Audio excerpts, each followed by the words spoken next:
গুরুজি নারীদের শারীরিক মিলনের জন্য আহ্বান করতেন। কোনো নারী অসম্মতি প্রকাশ করলে তাকে অভিশাপের ভয় দেখানো হতো। আজ এমনই একজন খুনি, ঠক, প্রবঞ্চক, ধর্ষক রকস্টার বাবা রাম রহিম সিং এর কাহিনী আপনাদের শোনাবো। 1967 সালের 15ই আগস্ট ভারতের রাজস্থানের রাম রহিমের জন্ম হয়।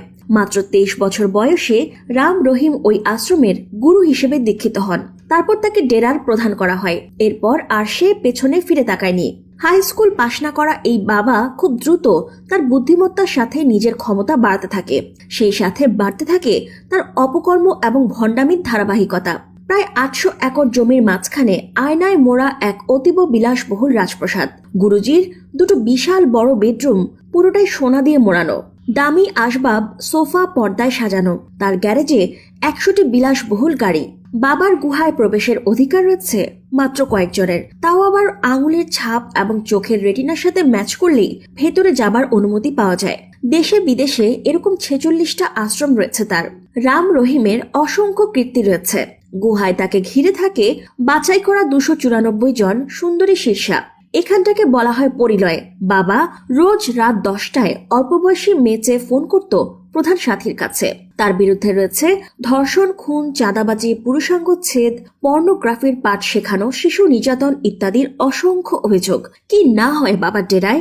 কন্ডম, গর্ভনিরোধক বড়ি, অফুরন্ত অশ্লীল সিডির ভান্ডার রয়েছে এখানে। তার ডেরায় যত পুরুষ কর্মী আছে তাদের জোর করে লিঙ্গচ্ছেদ করে দিয়েছে রাম রহিম বাবা, যাতে করে তার সুন্দরী নারী সঙ্গীদের তারা ভোগ করতে না পারে।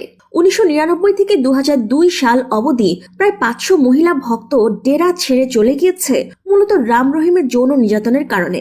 1999 সালে 2 শীর্ষাকে 2 বছর ধরে টানা ধর্ষণের অভিযোগ ওঠে রাম রহিমের নামে। সেখানে নিপীড়িত হওয়া এক মেয়ে বিচার চেয়ে চিঠি দেন তৎকালীন সরকার, সুপ্রিম কোর্ট, মিডিয়া এবং আরো অনেকের কাছে, কিন্তু সে কোনো বিচার পায় না।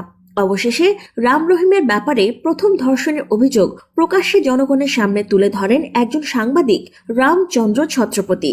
এই রিপোর্টের ভিত্তিতে 2002 সালে সবার প্রথম সিবিআই মামলা দায়ের করে রাম রহিমের বিরুদ্ধে। এর কিছুদিন পরেই গুলি করে খুন করা হয় সাংবাদিক রামচন্দ্র ছত্রপতিকে এবং আরো একজন সাক্ষীকে। কোন নারী সঙ্গী যদি যৌন কর্মে বাধা দিত তাহলে তাকে খুন করে লাশ আশ্রমের মধ্যেই পুঁতে ফেলা হতো। এখনো অবধি 1.5 শতাধিক মহিলা বাবার ডেরায় গিয়ে নিখোঁজ হয়ে গিয়েছে। অবশ্য বাবার ভক্তরা বলেছে তারা ডেরার মধ্যে সাধনায় আছে, সাধনা শেষ হলেই ফিরে আসবে। এরকম একজন বাবার কিভাবে 5 কোটি ভক্ত থাকে? মাত্র কয়েক বছরের মধ্যেই 1 লাখ কোটি টাকা ছুঁই ছুঁই, মানে ভারতের বড়লোকদের মধ্যে একজন। শত শত নারী ভক্তকে এই বাবা ধর্ষণ করেছে, কিন্তু তার মধ্যে মাত্র 2 জন নারী তার বিরুদ্ধে প্রতিবাদ করেছে। আমাদের সমাজ এমন যে যদি এখানে ধর্ষণ হওয়া কোনো মেয়ে নিজের পরিবারের কাছে সাহায্য চেয়েছে বা ডেরা থেকে চলে আসতে চেয়েছে, তখন এই সমাজ তাকেই পাপিষ্ঠ বলে আখ্যায়িত করেছে। এটা একজন মেয়ে চিঠিতে স্পষ্ট বোঝা যায়। সে লিখেছিল যে বাবার আসল সত্য আমি আমার পরিবারের কাছে জানাতে চেয়েছিলাম, কিন্তু তারা আমাকেই দোষারোপ করে। তারা বলে ডেরায় স্বয়ং ঈশ্বর মানে রাম রহিমের বসবাস, এর থেকে ভালো জায়গা আর নেই।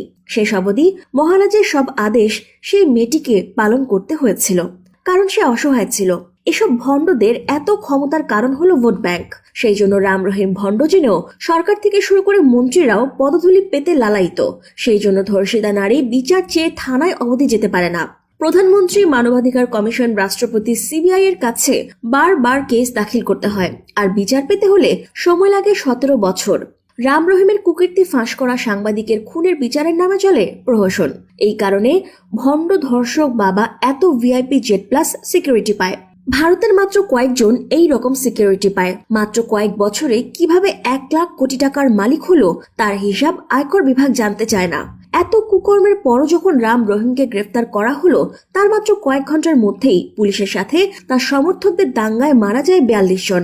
তার জন্য সংবিধান আইন অমান্য করে বিচারককে জেলে এসে রায় দিতে হয়। পরের দিন ক্ষুব্ধ পাঞ্জাব, হরিয়ানা হাইকোর্টের প্রধান বিচারপতির বেঞ্চ বলেন, আপনারা পরিস্থিতি বাইরে যেতে দিয়েছেন।